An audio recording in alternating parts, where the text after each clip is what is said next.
नमस्कार मंडळी, कशा आहे? मजेत आहे ना? आज ना मी माझ्या किचनची साफसफाई काढली. किचनमध्ये तर आपलं अर्धा वेळ तर आपला किचनमध्येच जाते. तर किचनमध्ये सगळं स्वच्छ असलं तर बरं वाटते. नाहीतर मग त्या स्वयंपाकात पण मन लागत नाही. म्हणून मग मी ना 2 दिवस झाले त्या किचनमध्ये धूळ पाहते तर माझं मनच लागत नव्हतं. म्हणून मग मी ही ना साफसफाई करायला घेतली.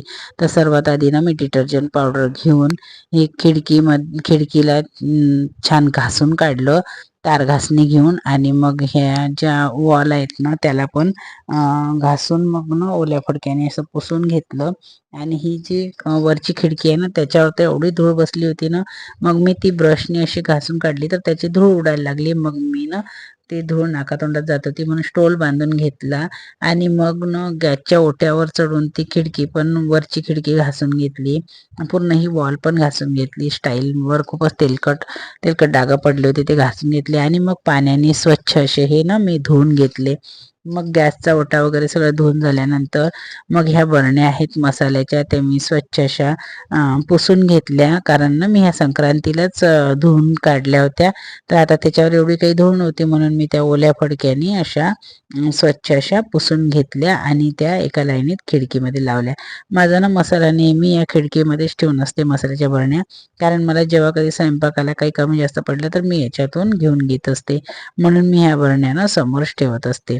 तर ह्या अशा मी स्वच्छ अशा पुसून घेतल्या बरण्या आणि त्या एका लाईनीमध्ये खिडकीमध्ये अशा लावून घेतल्या.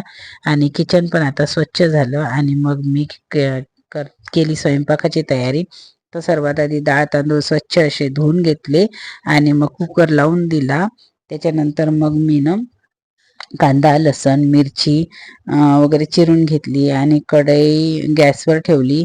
त्याच्यामध्ये तेल घातलं आणि फुलगोबी बारीक अशी चिरून घेतली. मटाराचे दाणे सोलून घेतले आणि मग न कढईमध्ये मिरची कांदा लसण वगैरे टाकला. ते लालसर झाल्यानंतर त्याच्यामध्ये तिखट मीठ वगैरे घातलं आणि मग फुलगोबी त्याच्यामध्ये घालून मग ना कढईवर झाकण ठेवून भाजी शिजवायला ठेवून दिली.